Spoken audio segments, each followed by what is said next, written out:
vamos a dar inicio a la charla que pusimos como título Memorias de los trabajos de la CONADEP. Empiezo por agradecer a las y los trabajadores del Espacio para la Memoria, del Centro Cultural Conti, que pensaron, imaginaron e hicieron posible la charla, ¿no? Hay que hacer todo eso, así que gracias. Las miro a ellas que están acá.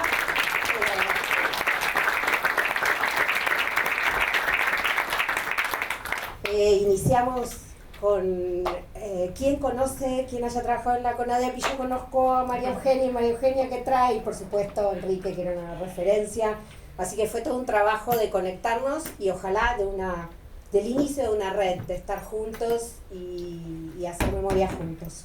Bueno, empiezo por presentarme, soy Valeria Barbuto, soy docente investigadora de la Universidad Nacional de Lanús, pero estoy acá porque integro el directorio de organismos de derechos humanos, que es parte del Espacio para la Memoria. Gabriela Alegre, nuestra representante, está también. Y por supuesto está Vera Harach, que es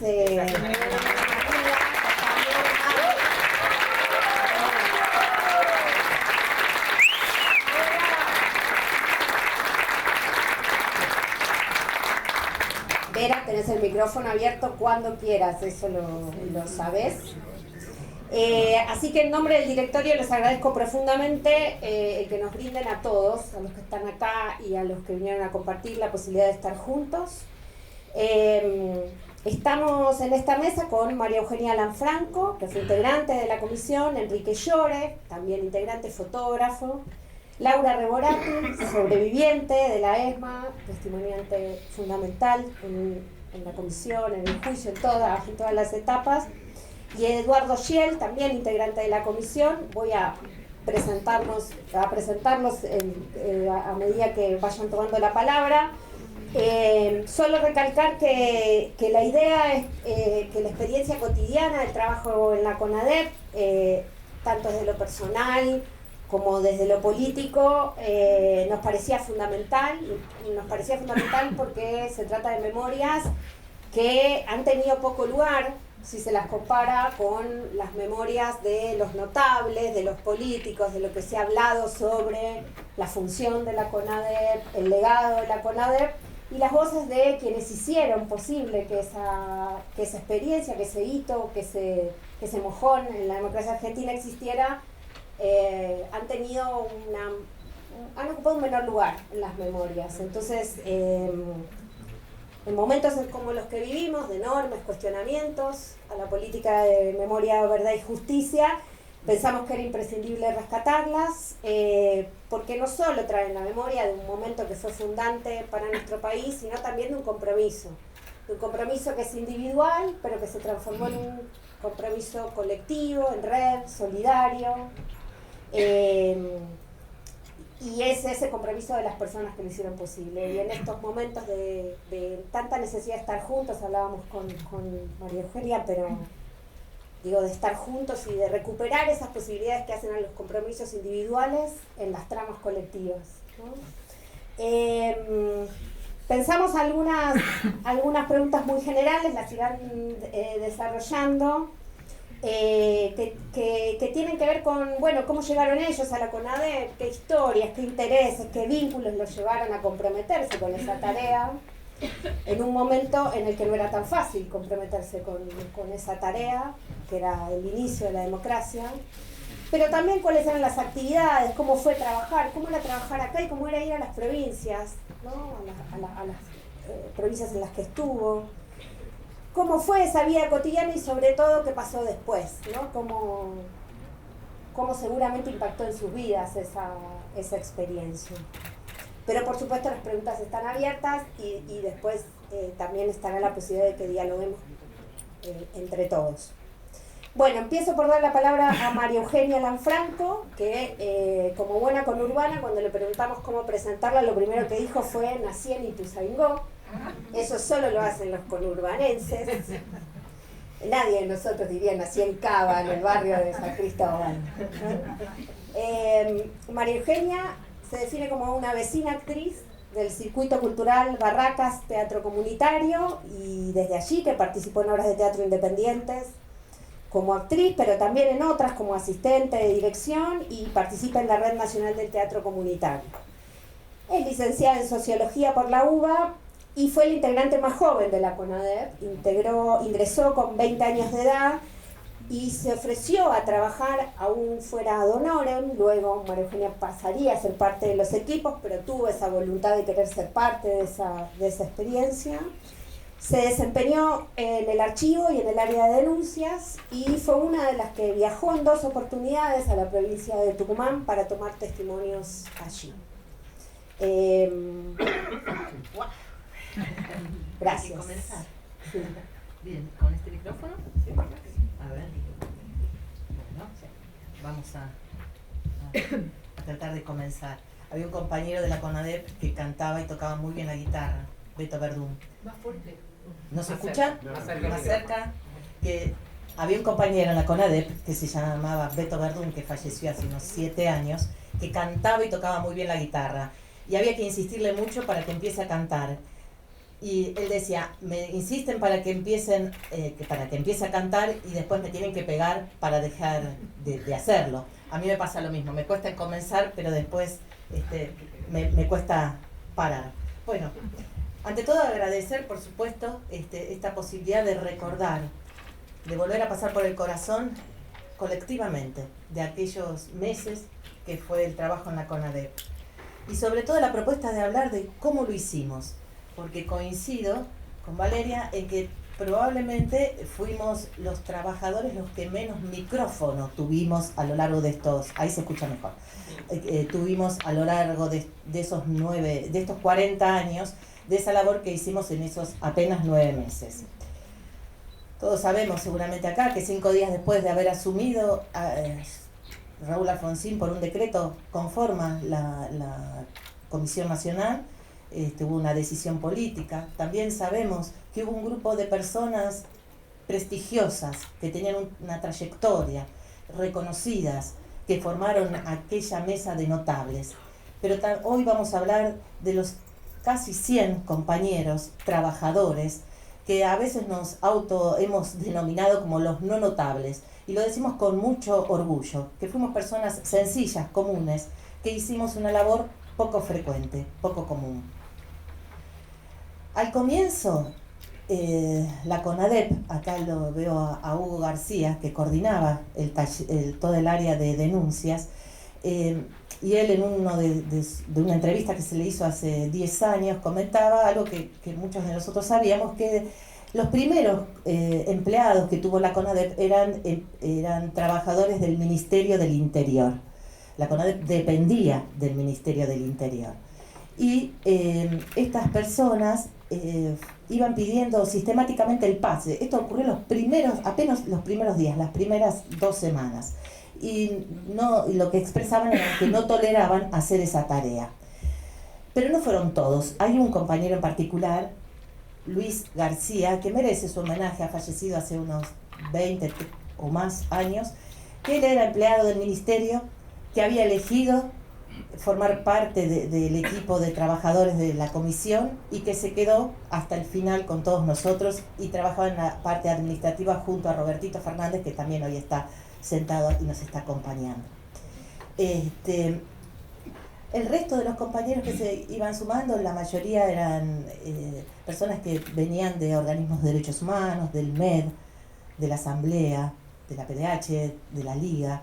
También había compañeros que recién llegaban del exilio, algunos que habían sido presos políticos, que habían estado detenidos, desaparecidos o familiares de alguna persona desaparecida.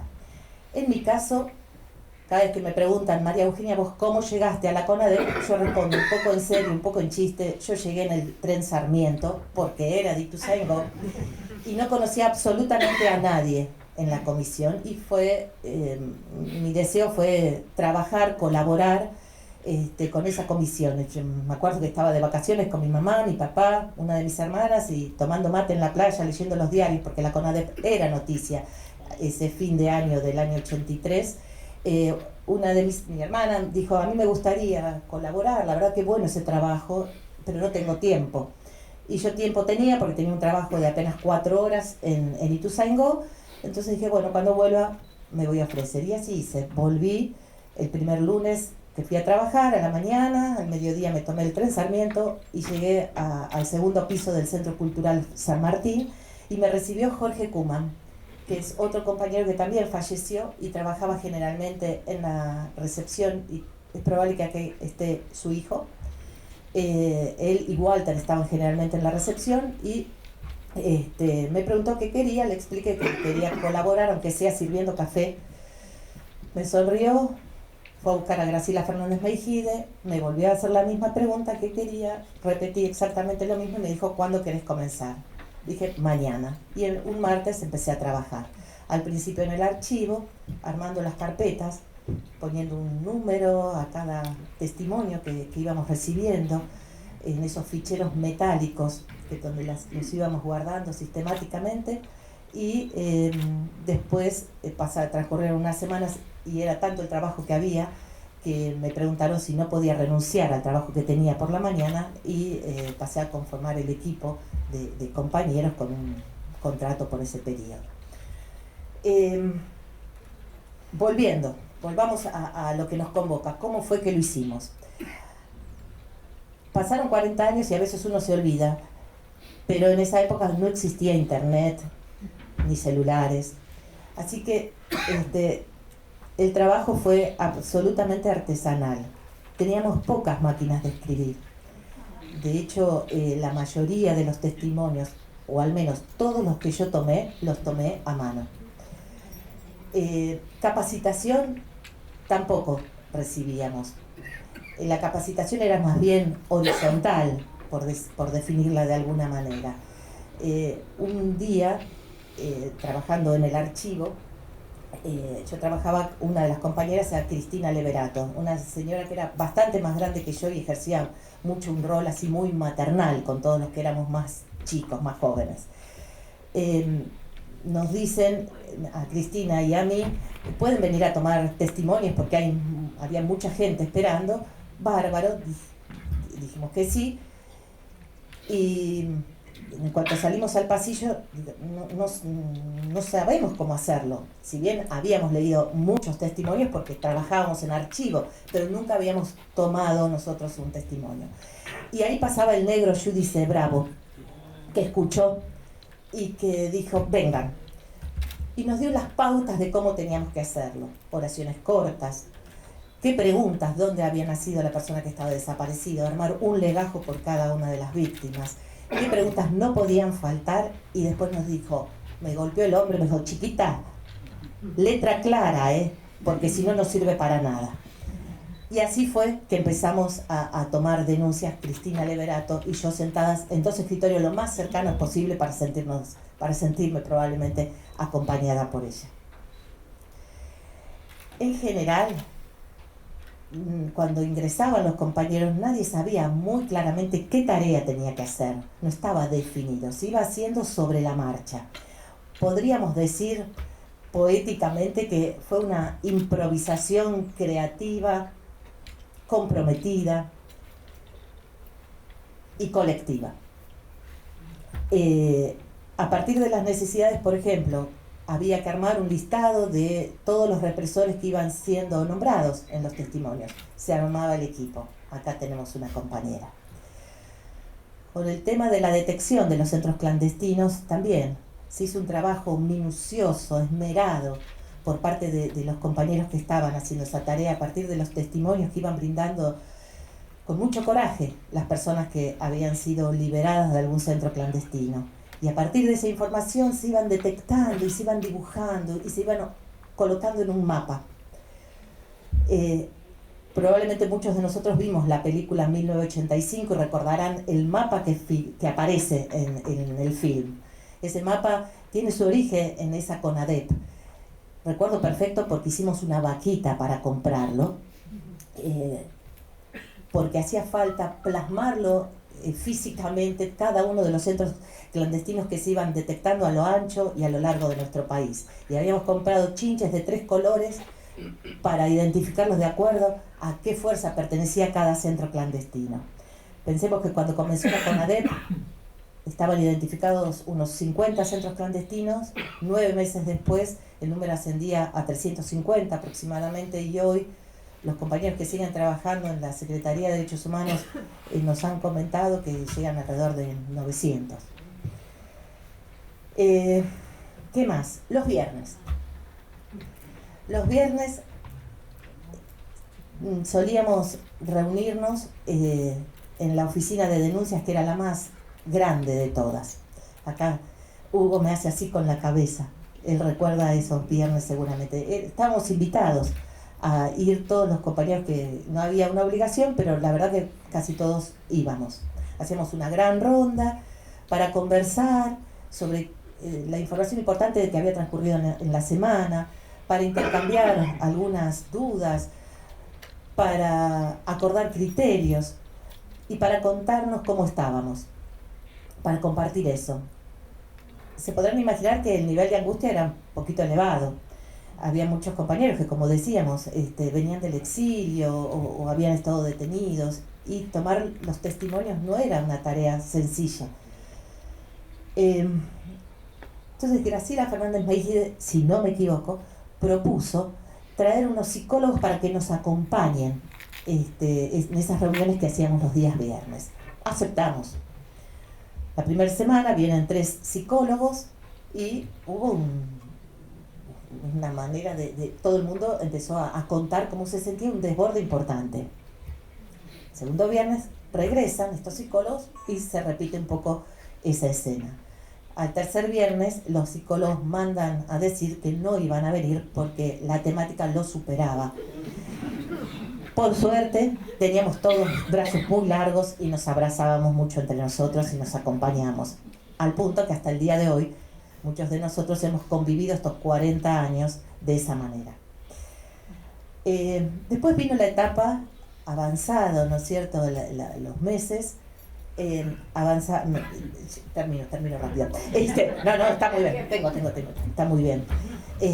Avanzados esas semanas, vino la etapa de la confección del informe. Se acercaba esa época.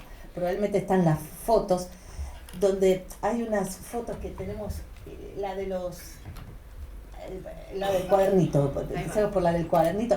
Teníamos estos cuadernitos Avon, donde donde tomábamos nota, cada uno tenía de esas anotaciones, donde iba tomando nota de aquella información que le parecía relevante por alguna cuestión.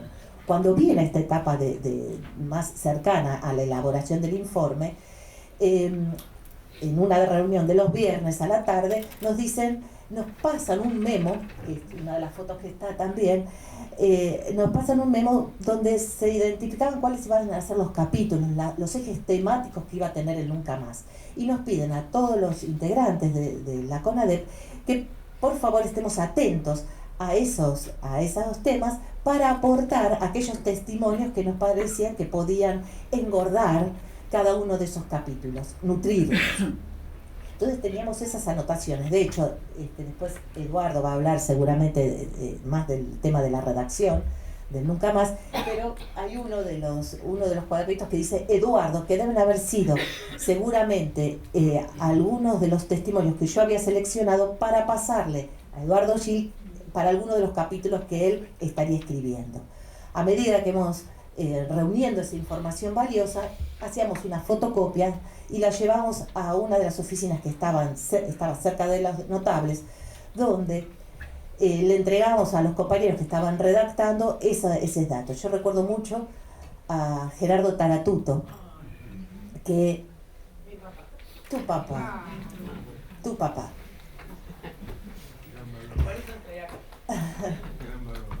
gran valor.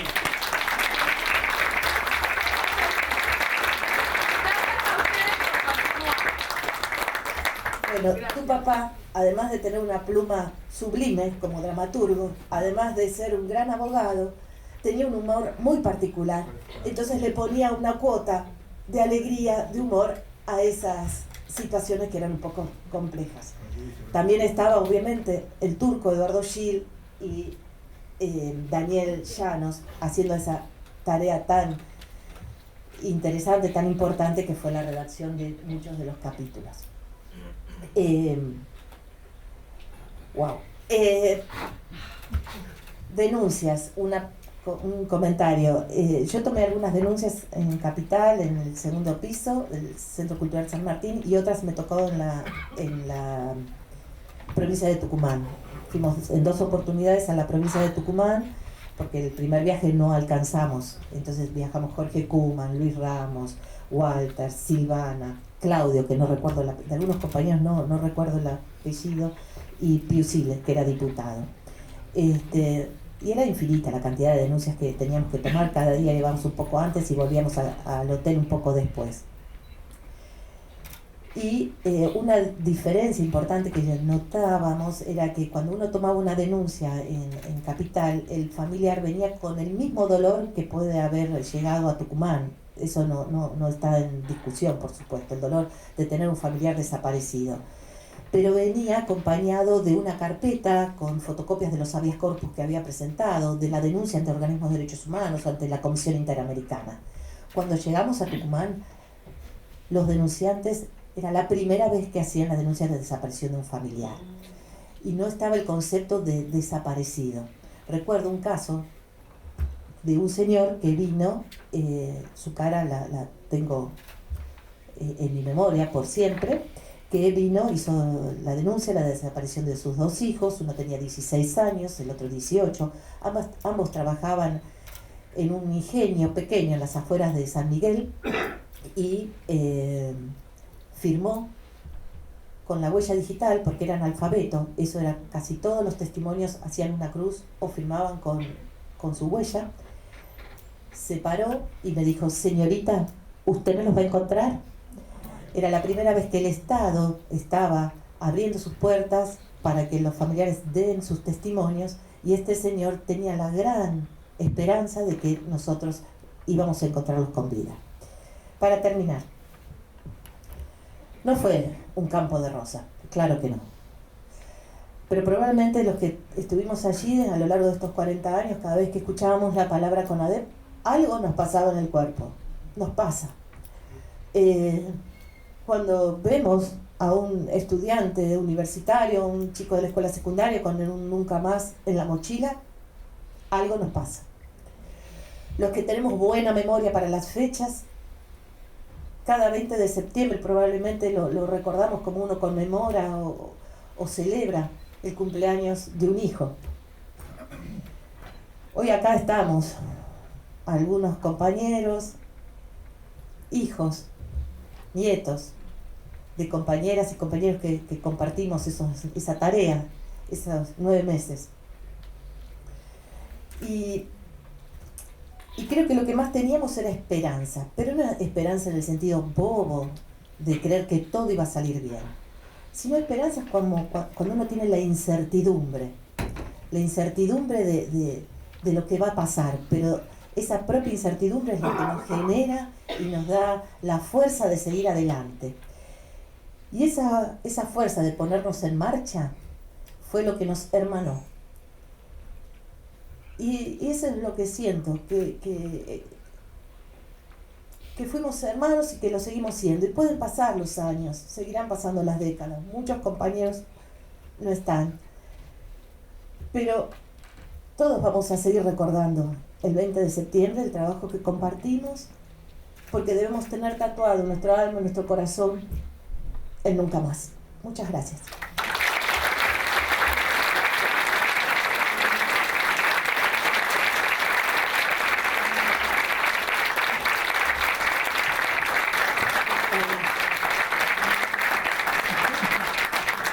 Gracias, bella María Eugenia.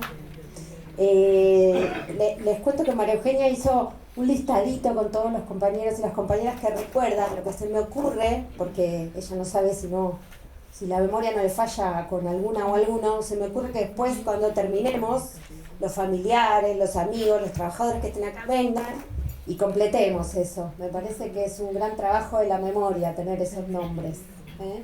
Así que si quieren, después nos quedamos acá con ese listadito, y los que quieran chequeemos que estén todos. Tu papá está seguro, porque fue el primero que me dijo, María Eugenia. Bueno,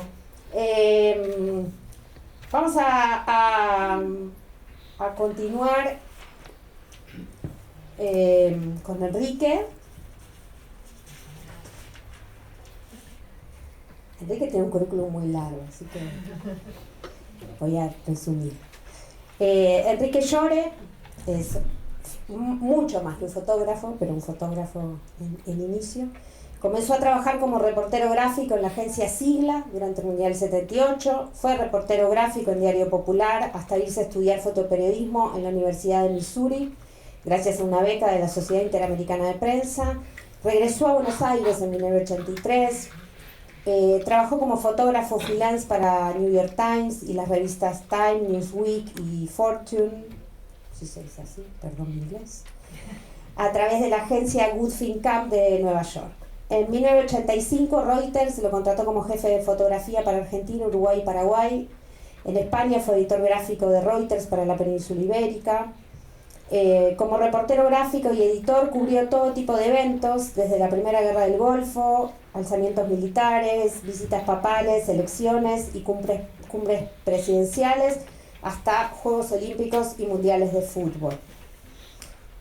Dio clases y talleres en España, en el Líbano, en Guatemala, en Grecia, fue jurado de premios, fue miembro de la comisión directiva de ARGRA, y participó en numerosas muestras colectivas, muchas vinculadas a arte, comunicación y memoria. A fines de 2013 se radicó en Nueva York, donde ejerce como fotógrafo y videógrafo independiente. Durante 1984 trabajó como fotógrafo oficial de la CONADEP.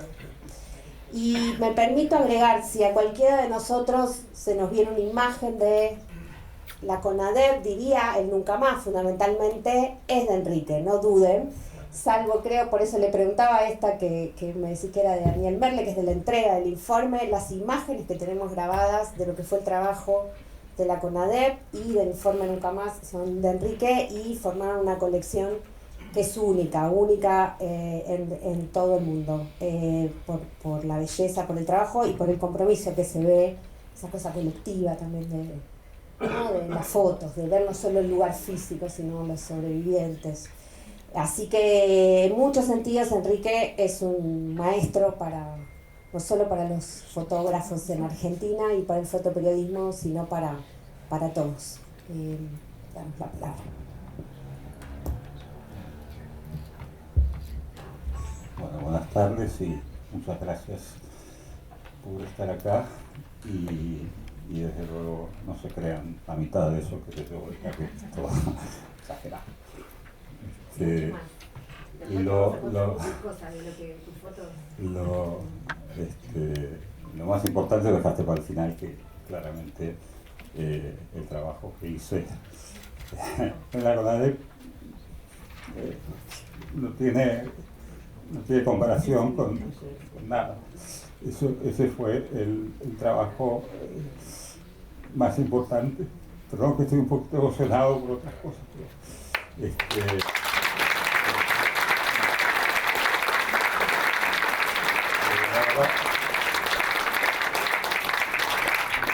comunico mejor con fotos que con palabras. En todo caso, realmente el trabajo, muchas gracias. El trabajo de la CONADEP, sin duda, es quizás lo único trascendente que hice. Y fue un honor y fue una responsabilidad muy grande. Y honestamente, mucha gente también me ha preguntado si en ese momento éramos conscientes de lo que estábamos haciendo. Y la respuesta es no. O sea, no. O sea, nosotros empezamos, en mi caso, con mucha ignorancia y mucha ingenuidad. No podíamos creer las cosas que íbamos viendo. Era todo algo que había estado tapado totalmente. Entonces, todo este ejercicio de recuperación de la memoria,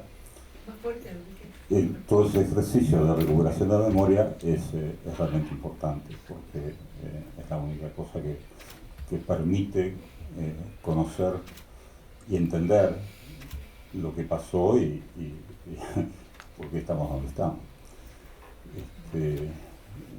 Yo efectivamente trabajaba como fotógrafo independiente para varios medios y, y en un momento me fui a estudiar a Estados Unidos y ahí tenía la posibilidad de quedarme. Y yo decidí volver cuando vi que en la Argentina el proceso, la verdad que yo estaba en la universidad y me acuerdo perfectamente un día que estaba en una tienda de fotografía y que tenía unos televisores ahí y vi una marcha, que era una marcha de protesta contra el gobierno, que era muy importante en la Plaza de Mayo, a finales de marzo, creo que fue el 30 de marzo del 83, 82, perdón, 82. Y dije, bueno, esto impresionante. Y después, no al día siguiente, pero a los 2 días, pasó de las Malvinas y había una manifestación igualmente popular de apoyo al gobierno. Sí, esto no me cuadraba. Y lo que pasó a partir de ahí fue todo un proceso. Después vino obviamente la guerra, vino un proceso de deterioro del poder del gobierno, digamos, sobre todo después de haber perdido la guerra.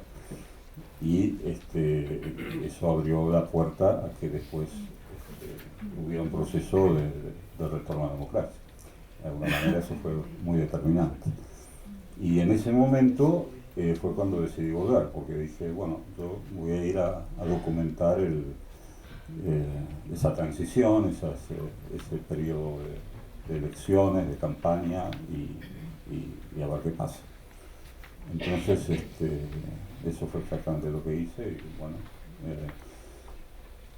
yo trabajaba, ya te digo, independientemente y todo bien, y bueno, hubo elecciones, ganó Alfonsín y de manera, para mí, totalmente inesperada, a los, creo que 5 días de asumir, creó la CONADEP. Entonces, creó la CONADEP, una noticia, yo no me lo esperaba, me pareció fantástico. Y vi la lista de los integrantes y resulta que había uno de los integrantes que yo conocía, se llama Raúl Aragón, que era un abogado que había hecho mucho por los derechos humanos, que había pasado un tiempo en el exilio en Francia y había vuelto. Yo lo conocía porque había sido profesor mío del colegio, había sido profesor de historia y tenía una relación con él. Y dije, qué bárbaro. Entonces, unos días más tarde, para mi sorpresa, totalmente de la nada, suena el teléfono y me llama, ¿no? Y me llama y me dijo, soy Raúl Aragón. Digo, bueno, ¿cómo habrá conseguido mi teléfono? Yo estaba recién mudado en un departamento distinto. En fin, la cuestión es que me dijo claramente, ¿sabes qué? Ahora estoy trabajando en la CONADEP. Sí, lo leí en el diario. Dijo, necesitamos tu ayuda. Necesitamos un fotógrafo. Y yo dije, bueno, ¿podés venir a trabajar con nosotros? Y yo dije que sí, obviamente, sin tener la menor idea de lo que se iba a implicar. Honestamente, no sabía. Y entonces me dijo, bueno, dame tu dirección, te van a pasar a buscar.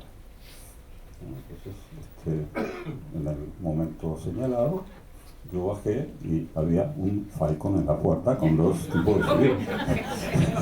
¿Qué dije? Bueno,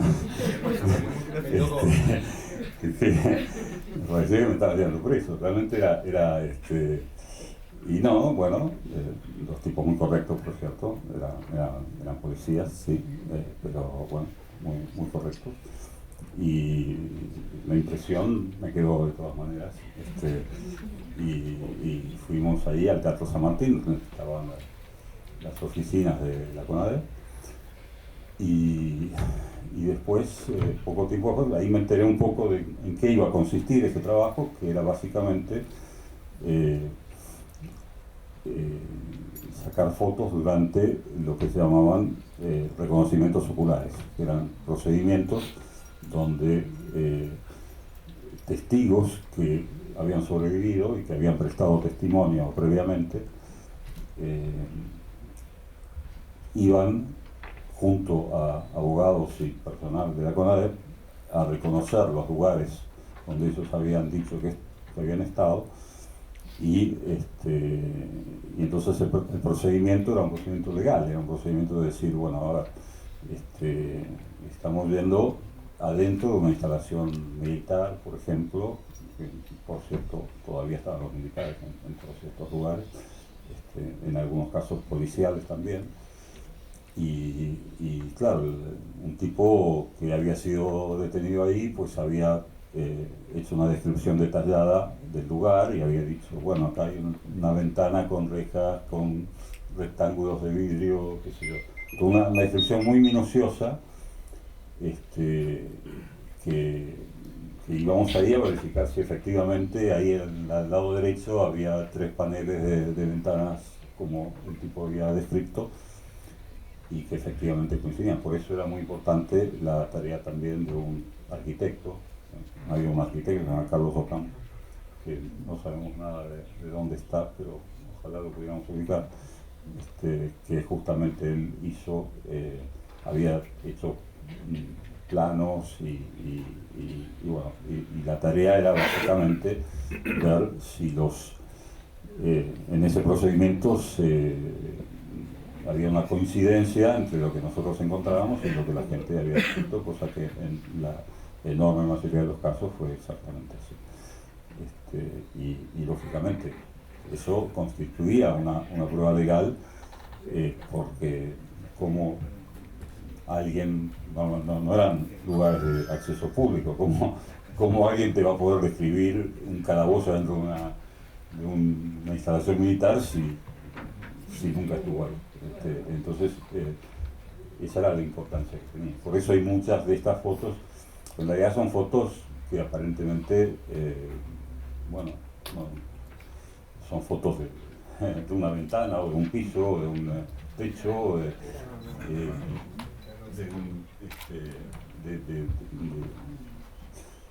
el objetivo era verificar que la descripción física de los lugares coincidía con el testimonio.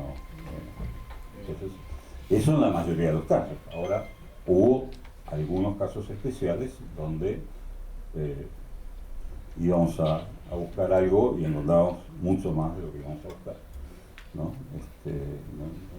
No estoy viendo las fotos que están proyectándose, pero les paso el aviso por si alguien quiere acercarse a la legislatura.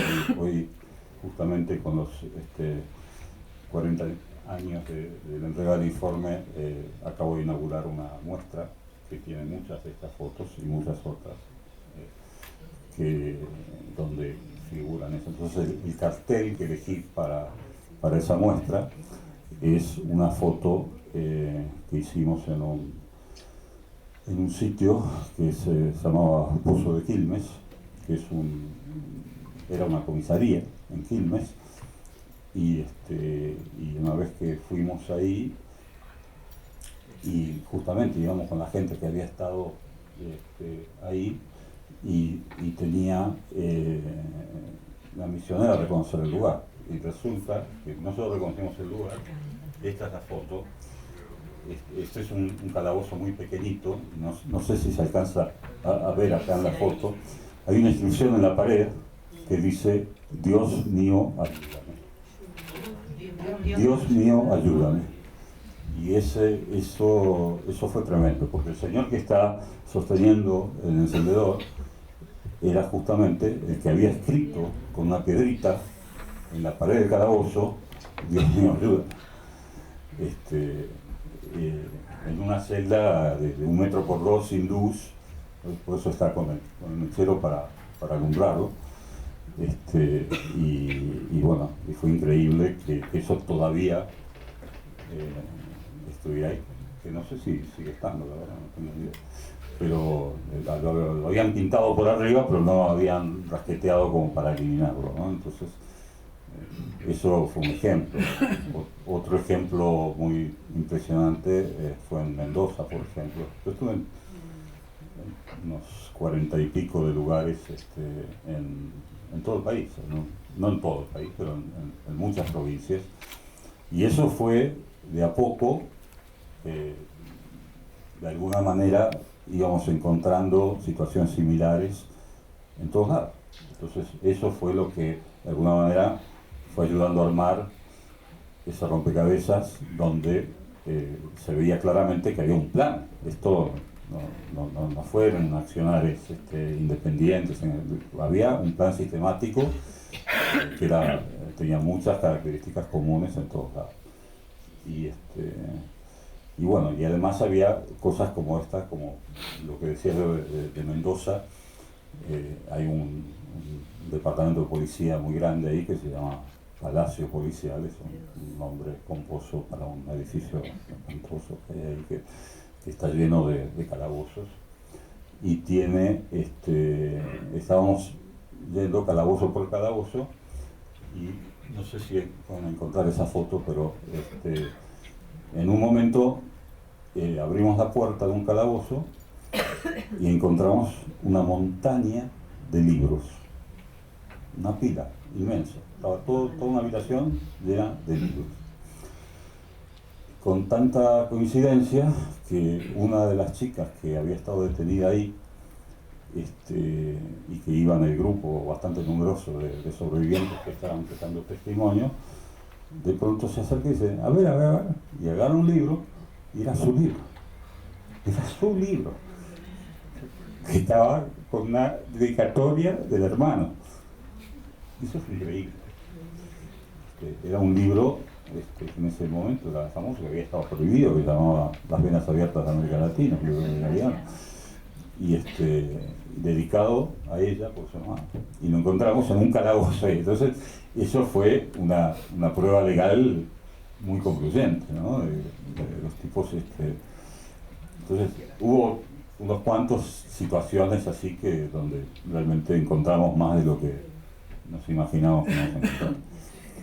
Y bueno, y la sumatoria de todo eso justamente son las imágenes todas las imágenes que están en el libro Nunca Más, las hice yo, y muchas más fotos que integraron los legajos, que en definitiva es la base jurídica que permitió hacer el juicio a las juntas. Entonces, eso cobró una importancia grande, incluso por temas que luego hubo lugares que fueron destruidos, hubo lugares que ya no están, ¿no? Hay muchos juicios que todavía continúan. Para mi sorpresa me enteré que ahora mismo hay juicios que están en curso, incluso hay algunos que ni siquiera empezó, ¿no? Y que lo único que tienen como prueba documental igual es las fotos de ese momento. Entonces eso fue ganando, y la vigencia que tiene a mí me dejó perplejo, me dejó muy sorprendido. Yo hace unos meses inauguré una muestra similar en la AMIA, y en el día de la inauguración vino una chica que no sé si está hoy aquí, pero estuvo hoy en la legislatura, y trajo una foto que la vimos antes pasar, que era en el Hospital Posadas. El Policlínico Posadas es un hospital que tenía una parte que funcionó como, digamos, fue tomado por los militares. Y de pronto yo hice ahí algunas fotos, nunca me parecieron demasiado trascendentes. Entonces hay una foto en particular donde hay un señor simplemente señalando un lugar. Bueno, como tantas otras, que yo en muchos casos ni siquiera sabía exactamente qué era lo que estaban. Yo iba ahí y me decían, bueno, esto es importante, qué sé yo, entonces sacaba la foto de eso, pero yo realmente hasta mucho después muchas cosas no sabía exactamente de qué. Entonces, resulta que esta foto en particular, que yo no le había prestado mayor atención, nos contó que era lo que estaba señalando era una mancha en el piso. Y la mancha permitió, digamos, la foto permitió localizar el lugar exacto y tomaron una muestra de ese piso y resulta que era una mancha de sangre. Entonces la mancha de sangre la mandaron a analizar a un laboratorio especial en Estados Unidos y a través del ADN lograron identificar a la persona que habían matado ahí en ese lugar. Y esto sucedió este año, 2024, 40 años después. Entonces, de alguna manera, la familia tuvo certeza de eso. Ahí tengo que ir terminando porque me estoy excediendo. Pero, nada. La visita de la ESMA, que vos estuviste acá, ¿cómo fue? La visita de la ESMA fue tremenda. La visita de la ESMA fue absolutamente tremenda. Una de las cosas que yo no conté es que yo, digamos, a mí me llamó Aragón también porque él sabía que yo estaba muy involucrado, porque yo tuve una novia que desapareció, entonces yo era muy consciente de todo este tema, pero yo no tenía ni idea de qué había pasado con ella. En realidad no lo supimos hasta como 20 años después, que efectivamente Franca Yarak, que era hasta aquí, su mamá, estuvo aquí. Entonces, yo cuando vine acá, que fue la primera visita, no tenía ni idea de eso. Y ahora con el tiempo obviamente tiene otra trascendencia. La visita fue muy fea, fue muy amedrentadora por parte del personal naval que estaba acá, que tenía muy poco, no le gustaba nada que estuviéramos husmeando en su territorio, y nos recibieron con una franca actitud amenazadora, digamos. Incluso al principio nosotros llegamos y nosotros, no me acuerdo cuántos éramos, 10 o 15, y había muchos más marinos todo alrededor. En muchos casos había fotógrafos y había videógrafos que nos estaban, y después por cada uno de nosotros había un militar que tomaba notas de lo que hacíamos, pero notas a nivel, miró para arriba, miró para abajo. Le hice una foto acá a la izquierda, una cosa impresionante que mucho me gustaría saber dónde quedaron todos esos registros.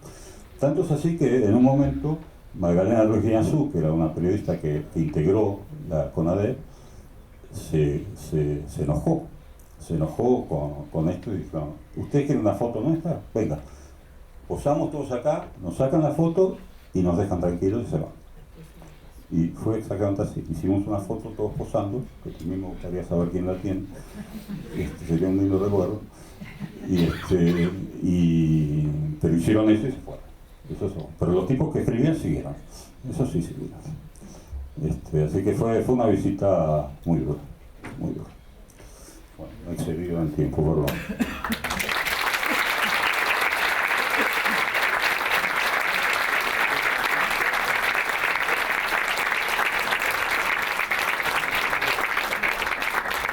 Es muy difícil que yo me ordene además con ustedes y el tiempo, porque los seguiría escuchando.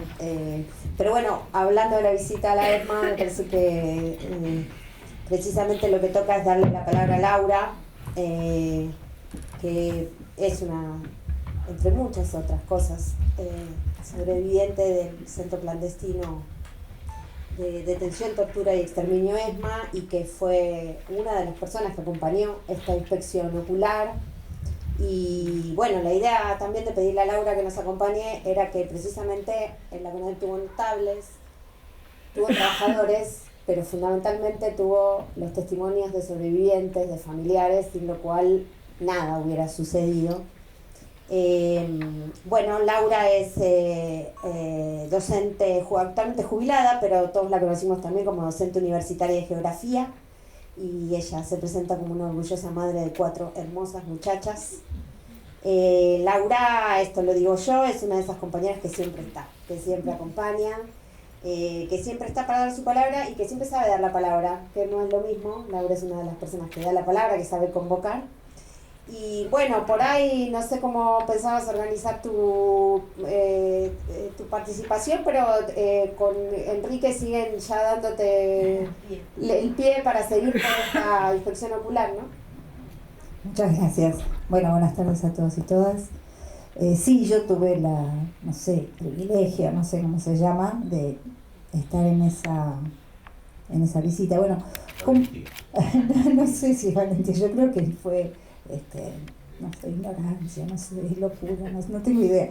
En realidad, yo era muy joven todavía, digamos, yo cuando estuve acá detenida tenía 20 años, o sea que para el momento de la CONADEP también seguía siendo bastante joven. Me parece interesante contar inclusive cómo llego yo a la CONADEP. No tengo idea de cómo llego yo a la CONADEP. Pasaron muchos años, han pasado muchas cosas, no tengo claros recuerdos. Fue toda una época personal complicada, compulsiva, qué sé yo, pero creo recordar lejanamente que, bueno, yo no tuve, creo que vale la pena aclarar, yo no tuve militancia política ni antes, ni durante, ni después, en ningún momento. O sea, no soy de los desaparecidos, detenidos desaparecidos, sobrevivientes, como quieran llamar, con militancia ni con activismo político. No quiere decir eso que yo no tuviera conciencia, ¿sí? Pero no tenía actividad. Cuando se abre la CONADEP, esa convocatoria, a mí me pareció interesante, pero yo no sabía nada y no tenía contactos, no conocía a nadie, qué sé yo. Pero bueno, está presente acá mi prima, que ella y su compañero en su momento, sí, ellos estuvieron participando, tenían, no sé exactamente qué era lo que hacían, pero bueno, fueron ellos, creo, los que me invitaron, me sugirieron, me empujaron, qué sé yo, para que me presentara. A mí me pareció muy importante hacerlo, presentarme en la CONADEP, porque cuando salgo libre de aquí, en ese momento, yo supe que tenía que hacer un ejercicio de memoria muy grande para poder contar lo que sabía en algún momento, porque yo ya era consciente en ese instante, pese a que yo estuve detenida en julio del 76 acá, o sea, soy de las más viejas. Pero ya me di cuenta en aquel entonces que muchos no iban a poder contar nada. Y yo digamos, lo único que pude hacer en el tiempo que estuve acá fue mirar para abajo por la capucha, es decir, nunca pude ver otra cosa salvo en la pieza de interrogatorio, que ahí es donde me sacaban la capucha, pero el resto del tiempo que estuve aquí estuve con capucha. O sea, yo tengo muchos recuerdos de pisos. Bueno, todo eso yo lo conté en su momento. Me acerqué entonces a la CONADEP porque me pareció importante. No tuve necesariamente el acompañamiento familiar, digamos, la familia tenía mucho miedo, los amigos tenían mucho miedo, etc. Pero bueno, yo creo que fue inconsciencia, ahora encontré la palabra. Y si lo pienso desde hoy, hace poco que estuve charlando con los chicos, los guías de acá, ahí me recordaron que la visita fue un 9 de marzo del 84, es decir, 5 minutos después de empezar la democracia. Ya. Por eso creo que fue inconsciencia. Y tampoco entendí nunca ni supe por qué me convocaron. Yo siempre fantaseé con que mi descripción fue muy detallada de algunas pequeñas cosas, como las características del piso de capucha, como el piso del Dorado, que yo no sabía que se llamaba el Dorado, la existencia del ascensor, digamos, el ascensor famoso que sacaron después. A mí me tocó viajar en ese ascensor. Bueno, supongo que esas fueron las razones por las que me preguntaron si podía venir a hacer el reconocimiento, y yo vine. qué sé yo cómo vine con esto de los Falcons y todo. Y lo que recuerdo es que por alguna extraña razón charlaba con Carlos Muñoz, que es el otro compañero que estuvo, y me enteré hace poco que había otro, ya no me acordaba, pero que no sé por qué, pero no aparecen en ningún lado, digamos. Evidentemente, yo tengo así como un recuerdo de que cuando estábamos por entrar al edificio, medio que no quisieron entrar, yo no me acuerdo muy bien. No quería dejar. Pero bueno, la cuestión es que los que entramos y mostramos y señalamos muchas cosas fuimos Carlitos Muñoz y yo. Que Carlitos es el de la foto icónica que anda por todos lados, que recorrió el mundo, creo yo. Bueno, yo ahí, esa soy yo, y estoy señalando el exacto lugar donde estaba el colchoncito donde yo estuve. Me lo acordaba. Nos acordábamos con Carlos el otro día que estuvimos juntos charlando, que lo que nos acordábamos era cuántos pasos más o menos dábamos desde la puerta hasta el colchón.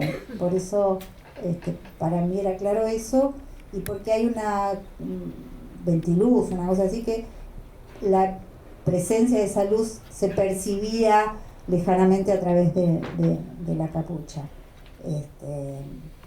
Bueno, más allá de la cuestión esta del reconocimiento, yo creo que la existencia de la CONADEP fue lo primero que para mí, y supongo que para otros sobrevivientes, fue el primer escalón de la esperanza, ¿no?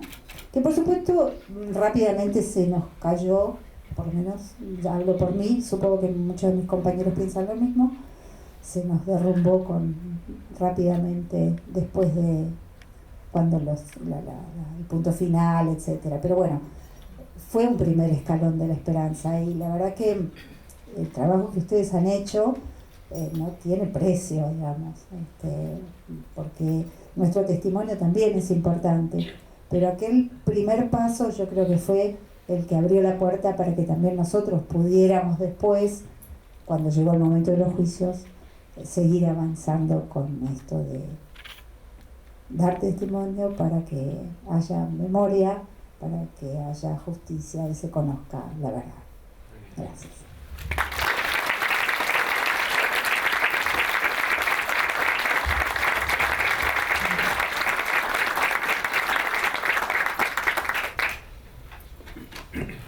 Bueno, muchas gracias, Laura. Si estuviera más cerca te doy un abrazo, porque después me levanto. Bueno, vamos a escuchar ahora el último de los invitados a esta mesa, que es Eduardo Gil. Eduardo es abogado laboralista en varios sindicatos, ex docente universitario en Derecho Constitucional en la UBA y en la Universidad Nacional de Lomas de Zamora. Fue dirigente sindical de la Seguridad Social, detenido, desaparecido y preso político entre 1976 y 1981. Además de ser testigo en el juicio a las juntas, luego actuó como querellante en causas de lesa humanidad. Fue apoderado de Abuelas de Plaza de Mayo en el juicio por la verdad de Mar del Plata en el año 2000. Integró también otros organismos de derechos humanos como la PDH Buenos Aires y Mar del Plata, el CELS, el MED de la Regional de Mar del Plata. Integró el grupo fundador de la primera sección argentina de Amnesty en 1983 y la Comisión de Derechos Humanos del Colegio de Abogados de Mar del Plata. Eduardo es autor del libro Nunca Más ni Nunca Menos, e integró el equipo de trabajadores de la CONADEP y fue redactor del informe Nunca Más. Así que creo que la mayoría de las cosas que nosotros tenemos como el informe son tu pluma. Bueno, gracias, Eduardo. Primero de todo, muchas gracias y buenas tardes a los compañeros y amigos y amigas que están presentes. Primero hay que decir algo que cae de maduro, que todo el trabajo de la CONADEP fue un trabajo colectivo en todos los aspectos, no hay protagonismos, y si los hubo fueron mediáticos, pero fue un trabajo colectivo. Yo tendría, para contestar la primera pregunta de cómo llegué a la CONADEP o por qué estuve en la CONADEP, tendría que hacer un poco de autorreferencia en realidad esa presentación que vos hiciste, Valeria, me descubre al hoy. Pero en ese momento mi situación era la siguiente. Yo había estado desaparecido, detenido desaparecido, y estuve 5 años preso en distintas cárceles. Cuando salí, seguí el camino que sigue más o menos, seguíamos todos, que era la libertad vigilada. Esa libertad vigilada se desarrolló durante el 81 y el 82, y en ese transcurso del 82, por una infidencia de alguien que decía que era mi amigo, pero yo creía que era mi enemigo, claramente, que era nada menos que el editor del diario La Prensa, que es una especie de Joaco Morales Solá actual, tipo igual, era el gallego Iglesias Rouco, me cita un día en el diario La Prensa, en un horario realmente muy difícil, a las 21 horas, en el diario de La Prensa. Yo nunca había ido al diario de La Prensa, obviamente. Yo estaba con la libertad vigilada viviendo en la casa de mis padres, y entonces concurrí sin decirles a ellos. Yo normalmente no salía después de las 7 de la tarde a ningún lado. Y voy a la oficina esa. Cuando llego me doy cuenta que había cometido un error. Estaba todo en semipenumbra, el diario La Prensa era el cuartel enemigo. Y Iglesias Rouco me dice: mirá, tengo información reservada que te están vigilando y posiblemente te quieran secuestrar. Así que yo te aconsejo que te vayas del país. Y si no podés, yo te voy a ayudar para irte. Con lo cual aumentó mucho más todavía mi creencia de que había caído en una trampa. Y le agradecí todo y me fui temblando a ver qué iba a hacer. En esa época yo, mientras estaba con la vigilada, hacía la procuración del estudio jurídico de mi padre. Y trataba de ver cómo podía hacer para terminar las 3 materias que me quedaban en la Facultad de Derecho. Entonces, lo mejor era irse, pero ¿cómo? No tenía recursos, no tenía forma, y además tenía miedo de caer en la trampa de que me armaran una cama para chuparme. Así que estuve muy angustiado, sin saber qué hacer. Hacía la procuración también en el estudio de un primo mío en esa época, estaba casado con una prima, que era Horacio Méndez Carreras, y lo menciono porque él era el que hacía los artículos de derechos humanos en el Buenos Aires Herald, que era el único diario, el único medio que denunciaba las atrocidades de la dictadura. Cuando Robert Cox lo amenaza a Macera y se tiene que ir del país, el que ocupa ese lugar, si se el director del diario, era Horacio. Y Horacio era un tipo bastante, digamos, preservado en principio, porque nadie estaba exento, pero era un tipo que venía de una familia muy oligarca, gorila, él de ideas liberales, como es el mejor prototipo de liberalismo que yo he conocido hasta ahora. Era un liberal, en serio, no como estos mamarrachos, pero era un liberal. Y por lo tanto, un tipo que ayer con mi esposa que está acá, pasamos por la puerta del Jockey Club y nos acordábamos que él iba todos los días a nadar al Jockey Club. Y hacía la página del Buenos Aires Herald. Bueno, yo trabajaba en ese estudio. Entonces, decidí irme al país. Yo tengo una ascendencia alemana, intenté con la embajada alemana cuando estaba preso. Los alemanes no me dieron ni 5 de bola, me dijeron que no conocía el idioma, bueno. Pero que me iba el cónsul que me vio en la cárcel me dijo, yo lo voy a interesar a mi concuñado, que es el cónsul francés, que como usted habla francés, a lo mejor le puede interesar. Bueno, efectivamente el cónsul francés me vino a ver a la cárcel y se llamaba Hugues Homont, y de entrada nomás me preguntó por qué me quería ir a Francia, y le dije, yo quiero salir de acá. Mayor, bueno, el tipo me ofreció inmediatamente la visa francesa, me ofreció me dijo, le vamos a dar una beca por tiempo prolongado para terminar sus estudios. Bueno, los militares jamás me dieron la opción de salir del país, pero cuando salí en libertad estaba abierta la beca. Los franceses me dieron una posibilidad de mejorar el idioma siendo a la Alianza Francesa 3 veces por semana.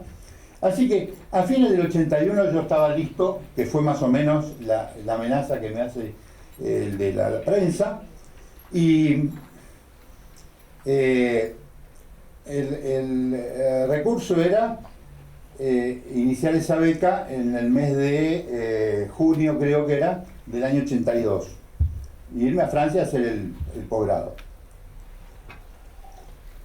Bueno, en el interín pasa lo que mencionó hace un rato el colega amigo, y diciendo que en marzo del 82 había existido un gran quilombo, como decimos los argentinos, que fue la extraordinaria marcha de la CGT y el paro general que hubo de la CGT. Yo por supuesto fui también a la marcha, porque no me costaba nada más que bajar del edificio donde vivía con mis padres frente a la Plaza del Congreso y sumarme a la marcha. Y eso hice, y me paré en la esquina de Uruguay y de Rivadavia.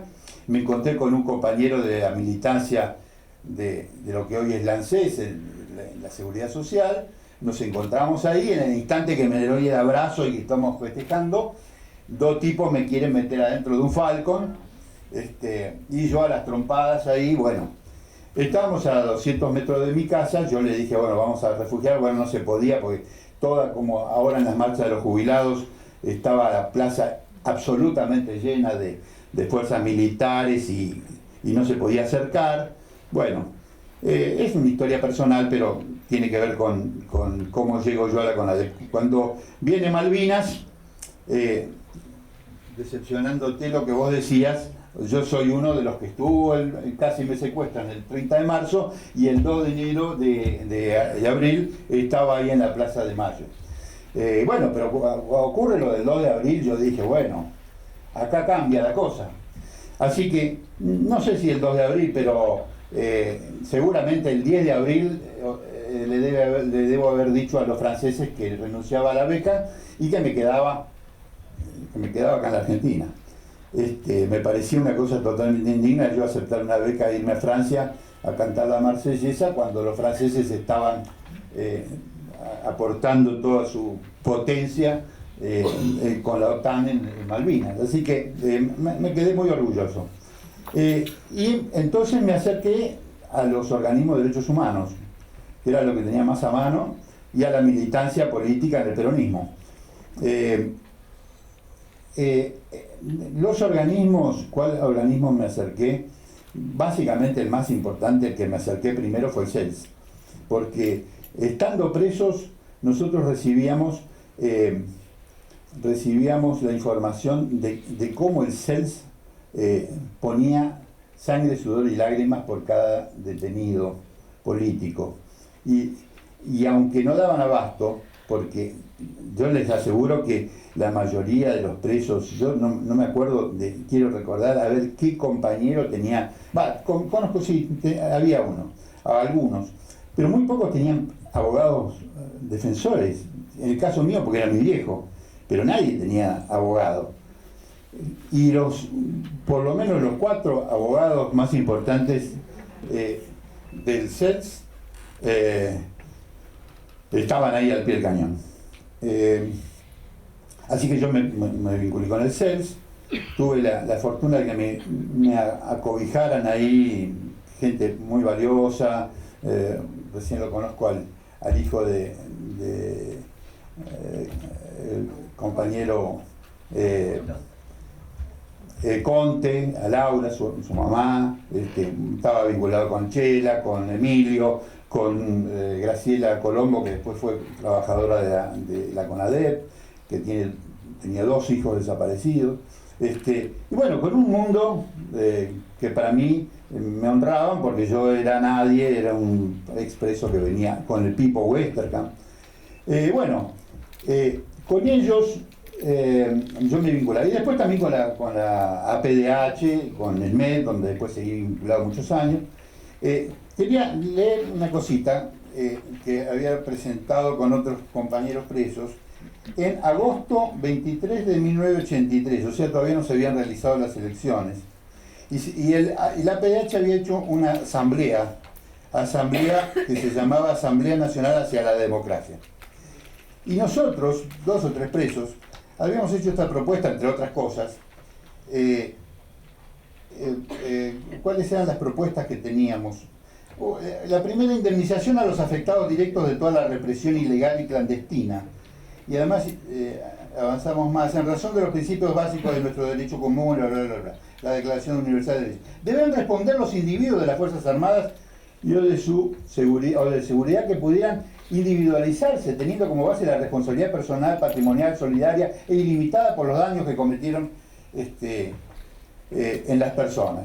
Bueno, segundo punto, habilitar mecanismos de crédito para las víctimas, los familiares, etc. Indemnización para los familiares de detenidos desaparecidos, indemnización para los familiares y para las víctimas.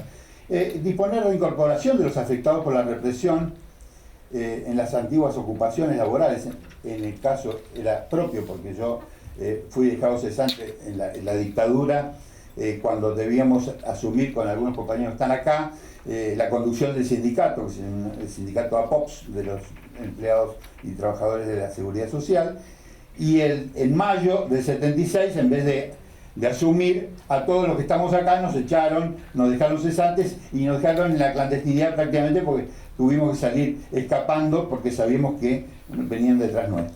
Así que esto de la reincorporación, y después la disposición de que el Estado se haga cargo de regularizar los aportes previsionales. ¿Por qué es importante? Porque con yo cuando sale lo de la CONADEP digo, bueno, ¿qué será esto? Yo quiero participar. Pero todo lo que recibía de los organismos, por ejemplo con el CELS, eran de Madre de Plaza de Mayo, eran informaciones que eran negativas, que no eran favorables a la CONADEP, que no estaban de acuerdo. Yo en esa época militaba en una unidad básica con algunos compañeros que están acá, donde casi como un imán había atraído a un montón de víctimas de la represión. Por ejemplo, la compañera lo mencionaba a Quique Muñoz. Bueno, el Quique Muñoz estaba ahí en la unidad básica con nosotros. El jefe de la agrupación había estado secuestrado acá con su esposa, Guille Oliveri. No sé, había un montón de compañeros. El Negro Suárez, que estuvo preso un montón de tiempo, el Loco Pucio, que estuvo también un montón de tiempo. Bueno, un montón de compañeros. Que nos concentramos ahí, el Pájaro Franganillo. A todos yo los consultaba y todos me decían, no, vos sos un liberalote, sos un radicalote, ¿qué vas a hacer? Toda era información negativa. Y este era el ambiente que había en los organismos de derechos humanos. No era favorable, porque los organismos planteaban la necesidad de hacer una comisión parlamentaria, donde quienes investigaran sean los elegidos por el pueblo. Bueno, me costó muchísimo decidirme. Sin saber de qué se trataba la tarea, cómo iba a ser. Bueno, la voy a ver a Graciela Fernández Mejide, porque la conocía de esta asamblea. Y yo iba preparado con esto para decirle, bueno, mirá, yo soy este. No, ni me preguntó, ni supo quién era, ni le importó mucho. Y lo primero me dijo, bueno, sí, vas a trabajar, fantástico. empecé a trabajar con las compañeras, estas compañeras están acá, con otros más, con Hugo García, y al poco tiempo ella misma me propone, ¿vos te animás a redactar, a ser parte de la redacción del informe? No, por supuesto. Bueno, a partir de ese momento me recluyeron en una pequeña oficina chiquitita que había una mesa, una máquina de escribir y una gran caja fuerte. Y la tarea mía era revisar los cientos de testimonios que mandaban las compañeras que tomaban denuncias, que ellas, con su buen criterio, interpretaban que eran temas que podían ingresar en el informe, y los mandaban, toneladas de informes, de testimonios. Y esos había que seleccionar y ver cuáles podrían ingresar al Nunca Más. En esa oficinita, en un periodo muy corto, trabajó un compañero, Daniel Llano, que no estaba contratado por la CONADEP, que lo mandaba el MET, el Movimiento Ecuménico de Derechos Humanos, y que tuvo la mala fortuna de intentar incorporarle al Nunca Más algún tipo de explicación histórica de por qué pasó todo lo que pasó en la Argentina y por qué la dictadura y esta furia asesina. Bueno, gracias a eso duró nada, porque lo expulsaron en forma indecorosa, diciendo que se había robado un grabador viejo. Así que en esa oficinita trabajaba yo. Venía, no trabajaba físicamente, pero venía Gerardo Taratuto, que acabo de conocer a su hija, que venía y que tuvo mucho que ver en la compaginación del informe. ¿Qué es la compaginación? Porque hay ideas muy extrañas o que se fueron armando, cómo era esto de la... En este cúmulo de información que no se podía procesar porque no había computadora, en realidad lo que ocurría era el libre albedrío que cada uno, porque además, ya dijeron los compañeros, era un marco de una gran improvisación. Como si hubieran decidido la noche antes, bueno, métanle con esto, pero no había protocolo para tomar la denuncia, no se sabía qué se iba a hacer con la denuncia ya procesada. Se iban al archivo y del archivo no se sabía dónde, no se podía relacionar una cosa con la otra. María Eugenia decía, bueno, sí, pero nosotros teníamos un cuadernito o la memoria. Bueno, sí, eso funcionaba, pero es muy relativo. En realidad, yo tuve toda la libertad. ¿Por qué hice yo el informe de la CONADEP?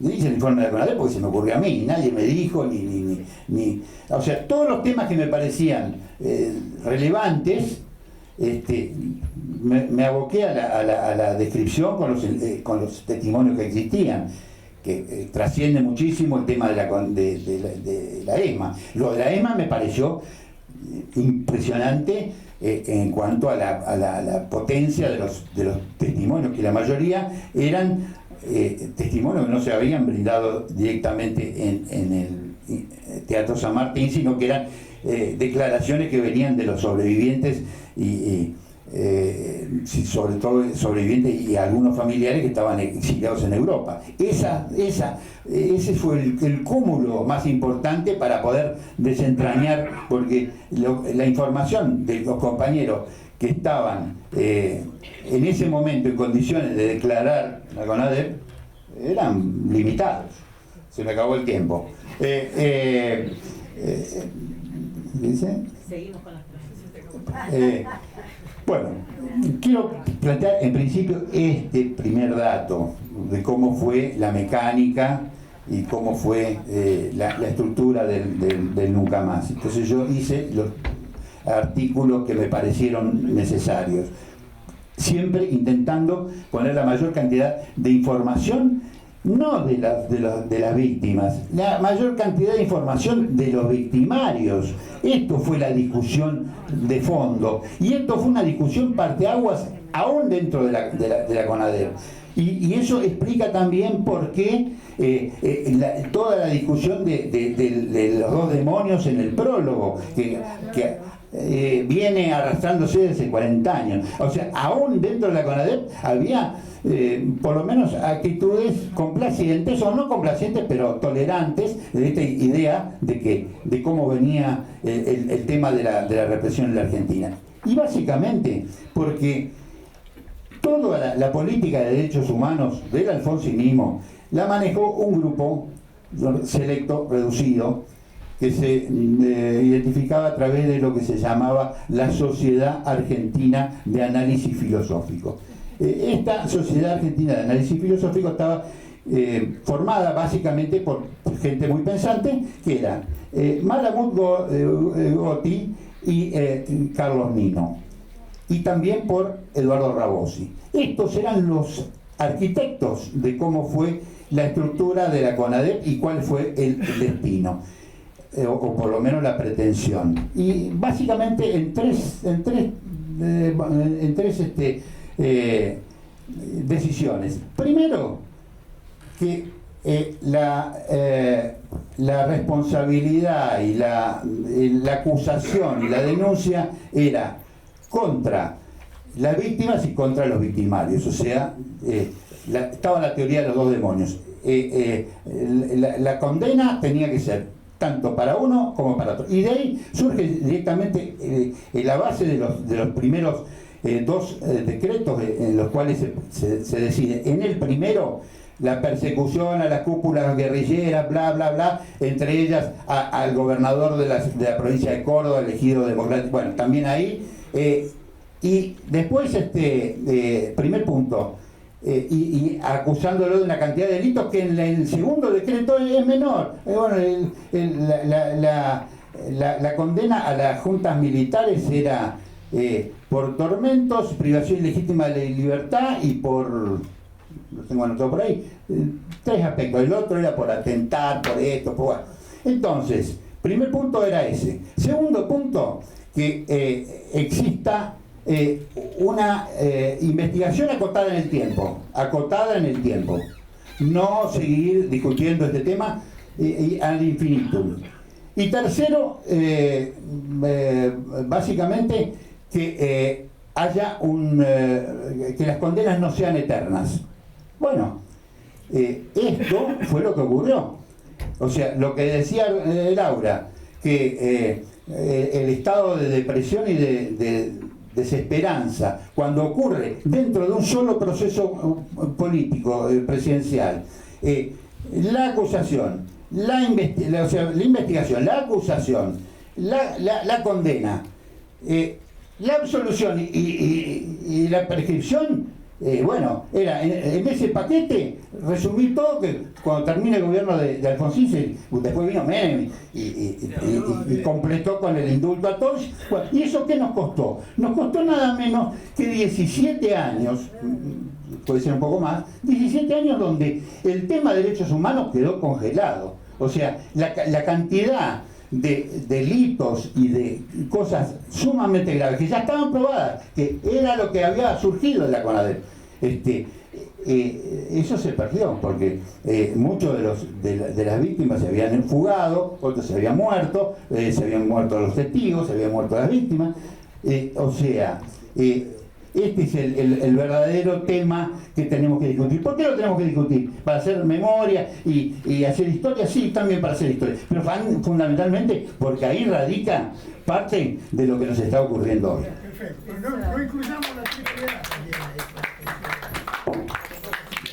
Ni la AAA, ni las matanzas de toda nuestra historia argentina, ni los bombardeos, ni las muertes, ni los secuestros, ni los fusilamientos. Si les parece, lo que podemos, nos quedan, son las 6 menos 5, podemos hacer primero aplaudir.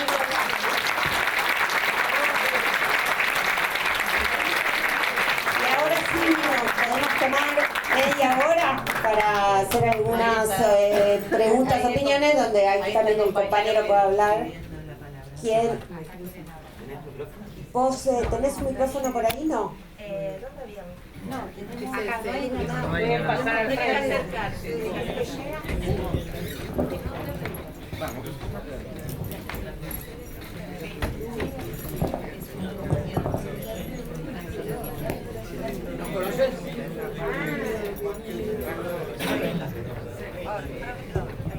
La pregunta es, Eduardo Gil, ¿nos conoces?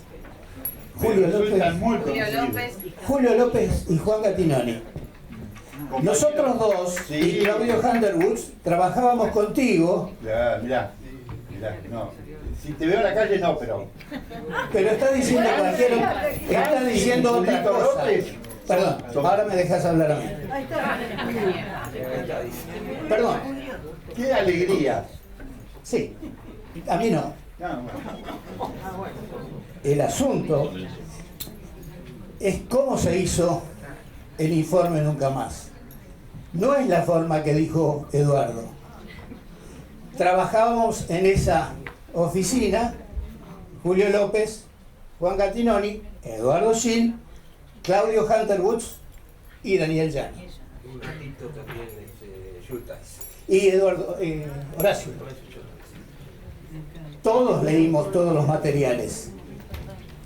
Y entonces, con la tarea de Gerardo de Taratuto, que organizó todo el informe y que determinó junto con la Gran Comisión de los Notables cuáles eran todos los temas, nos dedicamos a separar los distintos temas en los distintos rubros.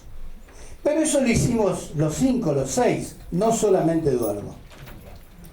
Y los que escribieron fueron varios. Algunos de los temas lo escribieron los notables, por ejemplo, don Carlos Gattinoni, mi tío, obispo, escribió sobre el tema de las personas mayores. Yo escribí sobre el tema de los adolescentes. Julio, escribiste sobre varias cosas, yo no me acuerdo exactamente cuál. Quizá una cosita. Tuvimos un día una reunión importante, linda, donde nos dicen, nosotros tenemos, estos son los ejes que vamos a ir trabajando para ir buscando el material para armarlo. Pero quisiéramos que ustedes que recibieron las denuncias nos hagan saber cuáles de esas denuncias a ustedes les impactaron. Porque si les impactaron a ustedes, les van a impactar también a los lectores. Así que piensen, y entonces nos íbamos, por ejemplo, estudiantes que fueron secuestrados en su lugar de estudio, estudiantes que fueron secuestrados en sus casas, estudiantes que fueron, yo me acuerdo esto porque lo hice yo, en la calle.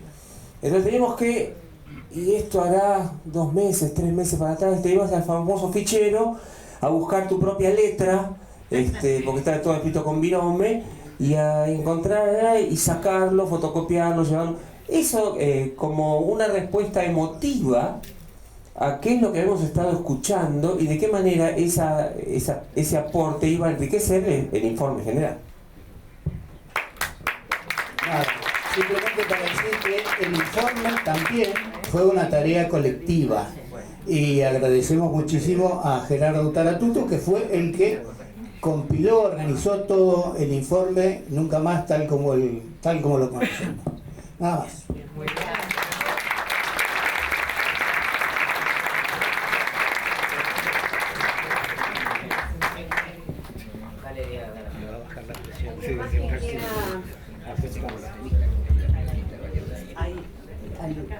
Que recuerdan acá los compañeros que está la hija de Lucila, ¿verdad? Que, bueno, Lucila Larrandar fue una compañera también.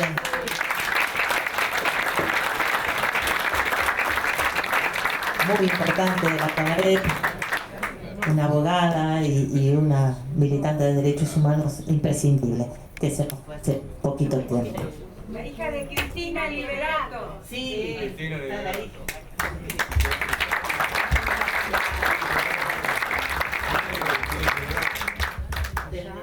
Del negro Judith. Ah, por ahí hay alguien. Morena. Ay, vino la hija del negro Judith.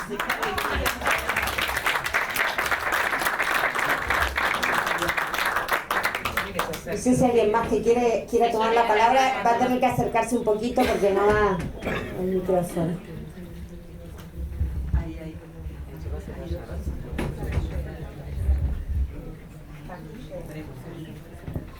Hola, bueno, en principio, bueno, me encantó todo lo que escuché, me encantó.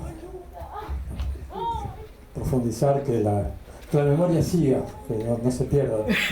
Y lo que me gustaría es que en un próximo encuentro también se lo convoque a Pablo Yonto, que todavía sigue con los juicios, sigue adelante con los juicios en el Campo de Mayo y bueno, tiene un profundo conocimiento de todo, porque en aquellos momentos era periodista y cubría los juicios a la Junta. Yo lo invité hoy. Ah, bueno. Sí, Pablo viene siempre. Está todos los días con nosotros, Pablo. Perfecto. Y algo que no tiene mucho que ver, pero yo creo que también hay que porque todavía sigue el dolor, un hecho que pasó en Miramar en el año 2001, Natalia Merma. Bueno, no sé si todos conocen, hay un detalle de que ella fue abusada por 5 personas, por 5 machos. De esos, 3 enseguida fueron localizados, condenados, que fueron policías bonaerenses. Un cuarto policía, recién el año pasado, 2023, recién el año pasado fue condenado. El quinto todavía no se sabe. Hay ADNs que la justicia los tiene los ADN para cotejar, está este quinto ADN, lo tienen, pero bueno, no se hace el cotejo. Yo no sé, o sea, ¿qué se está esperando? ¿Cuánto tiempo más hay que esperar?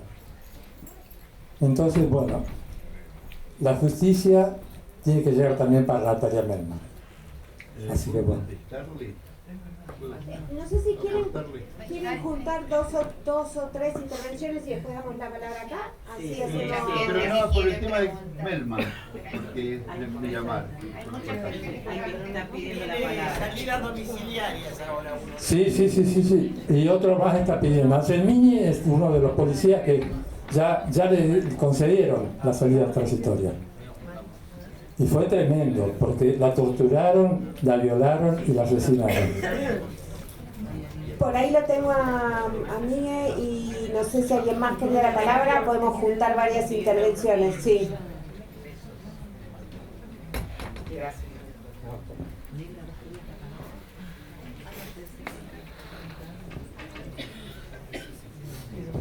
Hola, gracias. Agradecerles a quienes tuvieron la idea y bueno, y a los que están participando. Una pregunta para Enrique acerca de este material que empezó a verse últimamente. ¿Cuál fue su recorrido? Es decir, ¿por qué no lo vimos antes? ¿Por qué no pudimos tener esta oportunidad antes de juntarnos con el material que es tan importante? Sería la pregunta. Después de mi lugar de testimoniante, recordar aquellos días, un poco en función también de lo que decía Eugenia, que recuerdo a la chica que me tomó el testimonio, se fue llorando y no volvió más. Sería esa del Ministerio del Interior. Así que desde el otro lado del escritorio me acuerdo perfectamente de todo eso. Y bueno, y agradecerles todo el trabajo que hicieron, ¿no? Obvio. ¿Y puedo pasar un chivo? Sí, claro que sí. El viernes nos juntamos en la CTA Autónoma, un grupo de sobrevivientes que sobrevivimos, es decir, pues el grupo era de 11, quedamos 5, que dimos una conferencia de prensa justamente en la CONADEP, todos juntos del mismo campo de concentración, nos volvemos a encontrar para volver a dar testimonio el viernes a las 5 de la tarde en la CTA Autónoma. Viernes 27. A las 5 de la tarde en la CTA Autónoma, en Bartolomé Mitre, 7:44. Y sería bueno que nos acompañen y que estén ahí y nosotros ahí. Que son los sobrevivientes de qué centro. Claro, son sobrevivientes del Atlético, que éramos 11, los que dimos la conferencia, muchos fallecieron, es lógico, no es bueno, pero es lógico, y 7 que quedamos con vida, vamos a repetir esa experiencia de dar testimonio. Se dice, lo decimos de la consigna, ahora más que nunca, nunca más.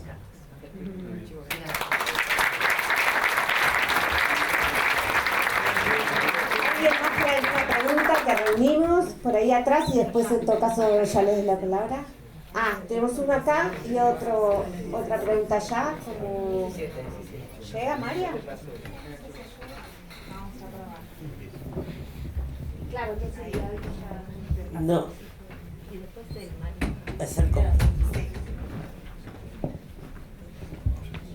Hola, bueno, muchísimas gracias. Muchísimas gracias a todos. Es muy importante recordar la CONADEP. Muy importante recordar la labor de la CONADEP. Yo recuerdo lo que dice Eduardo, que en esa época los militantes estábamos dudosos hasta dónde podíamos confiar, cuál era el propósito, porque los notables, sino todo eso. Y después creo que con el paso del tiempo cada vez fuimos jerarquizando el valor histórico de la CONADEP y además los testimonios que sirvieron muchísimo para todos los juicios. No, escuchando del relato de ustedes de primera mano, un poco sentía que qué apertura para recibir gente que no sabían ni quién era e integrarlo a la CONADEP. No había recelo, no hubo gente que aprovechó esa apertura y hubo intromisiones, o hubo servicios, o hubo recolección, o tratar de tergiversar. Me llama la atención porque a vos que te conocía Aragón, que yo lo conocí, tengo el mejor de los recuerdos, Eduardo, que había sido un preso político, pero en tu caso, bueno, eras muy purretita, pero podrías haber sido utilizada. Eso. Cortito, esta misma pregunta me lo hicieron una vez en una universidad, una estudiante me dijo, pero cualquiera podía acercarse y trabajar, y la verdad que no era tan así. A mí me gustaría escucharlo a Hugo García, que tiene mucha más experiencia al respecto, porque estaba en el equipo de denuncias, coordinándolo. A mí creo que me sacaron el chupete y me dijeron, dale, venía a trabajar, porque estaba tomando Nestum todavía, pero en general me parece que las personas venían con una trayectoria o haber trabajado en organismos y demás, pero después escuchemos a Hugo. Aún así, pero ya que tenemos una pregunta, más y ahora abrimos acá la respuesta también de Enrique. Mi pregunta es la siguiente. ¿Alguna vez fueron a, por ejemplo, un espacio educativo y contaron estas experiencias que ustedes recibieron? Yo sí, varias veces. Varias veces. ¿Quieren ir contestando? Yo quisiera contestarle. ¿Era esa o hay una segunda? No, era esa. Y entonces ahora hacemos la respuesta, vamos con la respuesta. Yo quisiera contestarle a la compañera que preguntaba si pudiese existir la posibilidad de que apareciera cualquiera como miembro de la CONADEP. En lo que a mí respecta, a mí me incorporaron sin ni siquiera haber podido expresar esto que acabo de leerles. Y con el diario del lunes, yo digo que había una velada intención de no incorporar a la CONADEP a víctimas directas. Acá la tengo a Silvia, que estuvo exiliada, los hijos de Fernández Meijide, que eran los hermanos de la víctima. Había un grupo, pero reducido, no había una intención, y estaban detrás los organismos de derechos humanos con ese cúmulo de denuncias de todos los colores.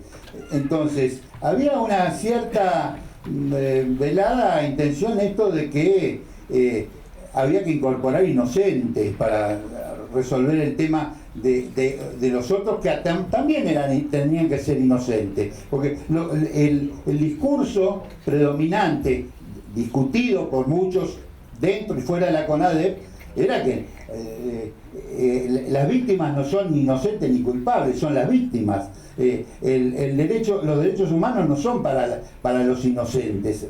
Los derechos humanos son en defensa de la especie humana, sean inocentes, culpables, etc. Entonces, en el caso mío, que fui el único que estuvo detenido, desaparecido, que fui desaparecido, y después hubo otro compañero miembro que estuvo preso. El resto, incluso las madres de Plaza de Mayo que participaron, que las puedo mencionar con la mano, con los dedos de la mano, porque eran muy contadas, lo hacían no en calidad de madre de Plaza de Mayo, estaban ahí por que se las ingeniaron para participar, porque querían saber qué pasaba qué habían pasado con sus hijos. Entonces, ese discurso de lo que yo dije recién, de la sociedad, del análisis filosófico, se cumplía. Había una pelea interna, discursiva, de ideas, ideológica, pero había una discusión interna. Y en esas 100 personas había testimonios de represores que venían a dar a sembrar carne podrida, esto existía, y gente, no digamos que eran del otro bando, pero con algunas actitudes medias sospechosas, para decir una cosa. Después, cuando sale el tema de las distintas leyes que fueron frenando, porque después de la CONADEP, ¿qué viene? La justicia. Bueno, empecemos con la justicia. Adelante. El juicio de las juntas. Muy bien. Estamos gozosos de haber logrado como sociedad, como herencia para el mundo, el juicio de las juntas. Pero bueno, pongamos todo en su punto medio también. El juicio de las juntas condenó a cadena perpetua a Macera y a Videla. Y absolvió a una cantidad de otros tan responsables como Videla y Macera, miembros de la Junta. En ningún momento se aclaró por qué la última Junta no formó parte de la condena. A Agosti se lo condenó a 4 años y 6 meses, casi como un ladrón de supermercado. Entonces, nosotros tenemos que defender la verdad, y la memoria tiene que ver con la verdad. Entonces, si no entendemos esto, no entendemos también por qué hemos llegado a esta situación, donde estamos defendiendo temas tan viscerales como que, bueno, si la canallada de haber discutido 40 años, si son 30.000 los desaparecidos. Nosotros queremos saber cuántos son los represores, los asesinos, qué listado hay, cuántos son, si son 30.000, 12.000, 5.000, ¿quiénes son? Entonces, ojo con lo que el relato oficial de que todo fue una cosa pacífica. No, hubo discusiones y muchas muy potentes. Cuando se quiso allanar Campo de Mayo, si te parece, hay otras preguntas para contestar. Bueno, cuando se quiso allanar Campo de Mayo hubo todo un movimiento interno y una pulseada, porque había sectores que no estaban de acuerdo en allanar Campo de Mayo. Lo mismo ocurrió cuando se intentó y se logró que no aparezcan los nombres de los represores. Veo que está haciendo ruido. Me quedaba la pregunta que le habían hecho a Enrique. Laura, que pidió la palabra. Hago extensiva la consulta del compañero sobre qué pasa cuando van al espacio educativo. Algo contestó María Eugenia. Y teníamos acá un pedido de que Hugo hablara. Hacemos eso en ese orden, si les parece. Entonces, primero, ¿qué tocaba a vos? No, las fotos que se vieron son las conocidas son muy poquitas, es cierto, son las que están básicamente en el libro, que no recuerdo cuántas son, pero es un porcentaje muy pequeño, y luego muchas otras. Ahora, todas las fotos están aquí, están exactamente aquí muy cerquita en el Archivo Nacional de la Memoria, hemos venido trabajando con algunos compañeros en una posible, no sé si libro o algo que muestre mucho más extensamente todo eso. Hoy mismo, no sé quién de aquí, alguien hizo hay un vídeo que está en redes ya sobre los 40 años que muestra algunas cuantas fotos más y bueno, no sé por qué no se han visto más, pero la idea está, pero no es fácil. Hay una hermosa colección de Argra, de los libros chiquitos. Hay algunas, ahí un poquito más. hay algunas, hace unos años Argra tuvo gentileza de hacer uno de los libritos que tiene de bolsillo, y ahí hay algunas fotos más, pero tampoco hay mucho texto explicativo,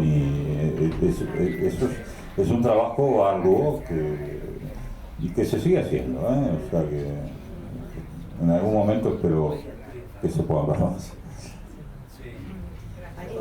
Laura quería hablar y ahora le pasamos la palabra a Hugo. Sí, solamente dos cositas. Bueno, lo del contexto educativo, también los sobrevivientes participamos en la medida de nuestras posibilidades cuando nos invitan, y la verdad que es súper importante. Yo creo que institucionalmente en el contexto educativo debería hacerse mucho más hincapié en toda esta historia. Yo creo que no se hace suficiente trabajo institucional, que depende mucho de cada docente, de la voluntad individual, la difusión de la memoria. No está en mis manos hacer más que eso. Eso es una cosa. Y la segunda cuestión es que entiendo las discusiones internas, etcétera, de todo lo que pasó en su momento en la CONADEP, pero también creo que hay que entender los contextos históricos y todo lo que ha ido sucediendo. Digamos, el momento de la CONADEP era un momento de enorme confusión, dudas, miedos. Nosotros como sobrevivientes también tuvimos nuestros temores. Para los sobrevivientes, o por lo menos para mí, hasta que no escuché la sentencia del juicio de la ESMA, yo siempre fui señalada como posible colaboradora de los milicos por haber estado detenida, desaparecida. O sea, pero yo no puedo conservar eso en mi historia. Creo que la historia tiene que ir creciendo y mejorándose. Hubo momentos difíciles, hubo confusiones, hubo opiniones diversas, pero también hay contextos históricos que permitieron algunas cosas y otros contextos históricos, como el que señalaba el compañero, de silencio total, hasta que pudimos con Néstor volver a los juicios. Y ahora estamos atravesando otro momento totalmente oscuro, en el que, bueno, nada, yo siento que estoy como replegándome y esperando poder aunar voluntades para volver a salir adelante. Pero me parece eso.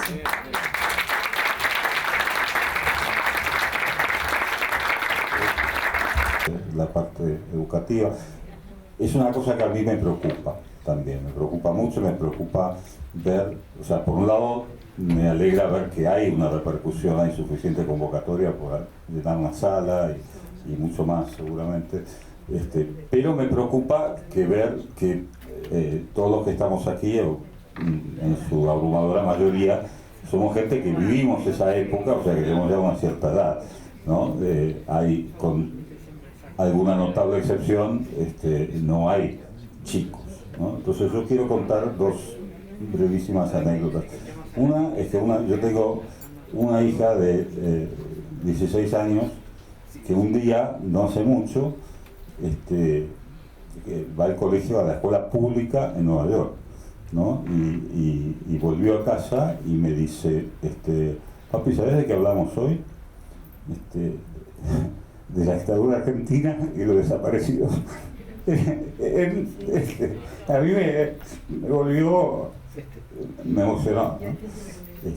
Yo no sé cómo es la educación, yo no sé hasta dónde se estudia acá en las escuelas.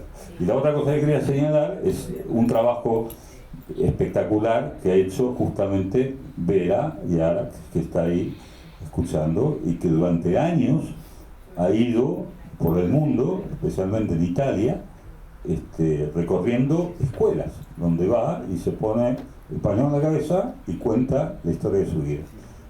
Y eso ha provocado reacciones insospechadas, porque hay, a lo largo de los años, tanta gente lo escuchó.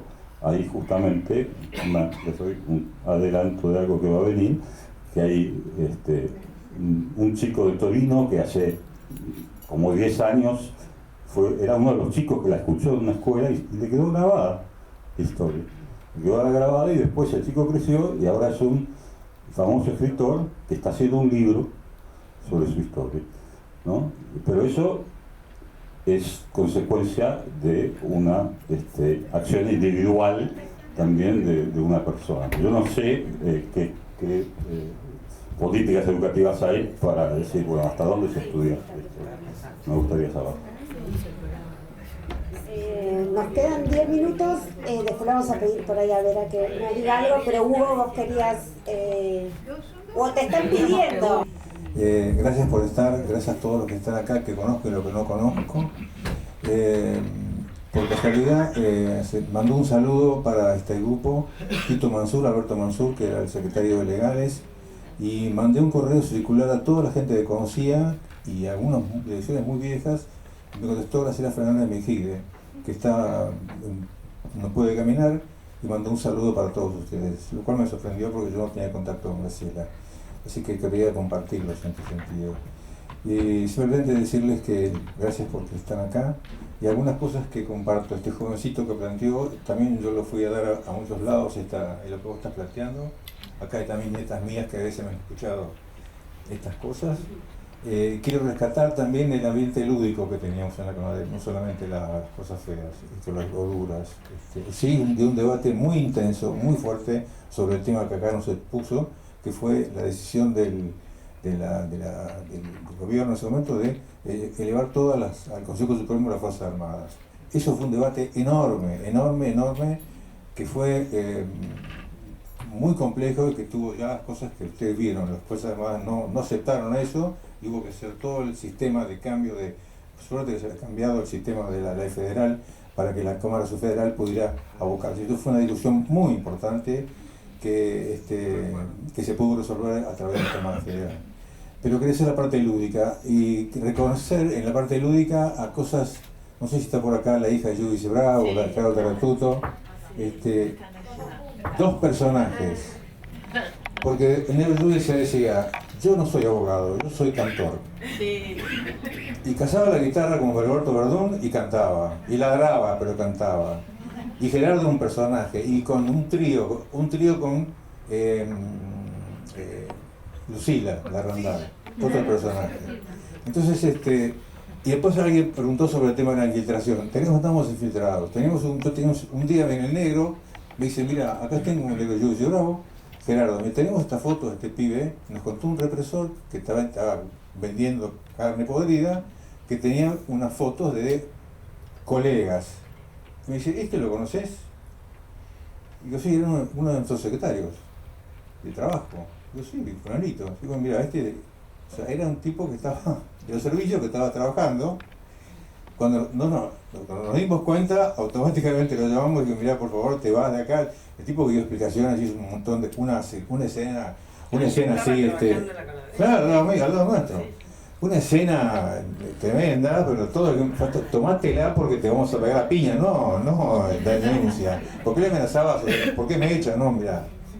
O sea, teníamos eso también, como seguramente acá habrá alguno de la gente de la CIDE, como acá en la Secretaría también lo hubo, o sea, no nos como siempre decíamos nosotros, a los que dicen información para afuera, digan la verdad, por favor, no inventen, digan la verdad lo que hacemos, porque eso la verdad es lo que nos afirma a nosotros, no el invento y la mentira. Entonces, y en ese sentido, el compañerismo era enorme y de todos horizontalmente, un equipo como colectivo, como se dijo, muy potente, muy poderoso, una topadora que avanzaba, y el último tiempo con el informe realmente casi ni dormíamos, estamos todos trabajando y como alguien dijo acá, auditando, porque había que estar un informe que se entregaba y se cerraba, y tenía que estar auditado letra por letra, palabra por palabra, para que no fuera algo que no estuviera dicho en el testimonio correspondiente. Ahí se llamaban equipos de trabajo de día y noche. Me acuerdo de Jorge Kuhlman, que estaba trabajando en eso, como los compañeros que están por acá también. Era cotejar cada cosa con su testimonio. Y eso fue una forma de confirmar de que estaba completamente hecho ese trabajo. Gracias a ustedes, y le voy a pedir una sola cosa, si me aguantan. Yo voy a contar 5, nos quedamos en silencio, en homenaje a los compañeros de la CONADEP que ya se fueron. Gracias.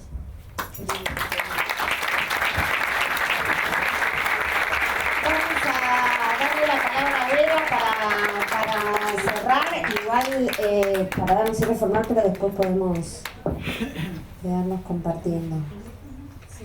Gracias, Hugo.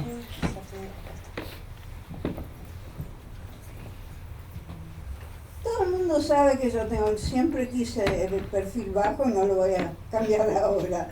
Son 2 palabras nada más. Tienen que ver con todo lo que escuché, por supuesto. Pero hay algo que se junta con la memoria, con la necesidad de conversar, de discutir, todo está vivo ahí. Pero hay que recordar el futuro. Y el futuro es hoy.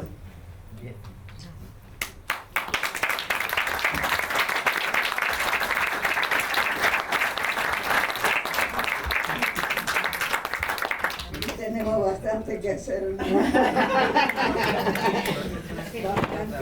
trabajo. Bueno, gracias, Vera. No sé si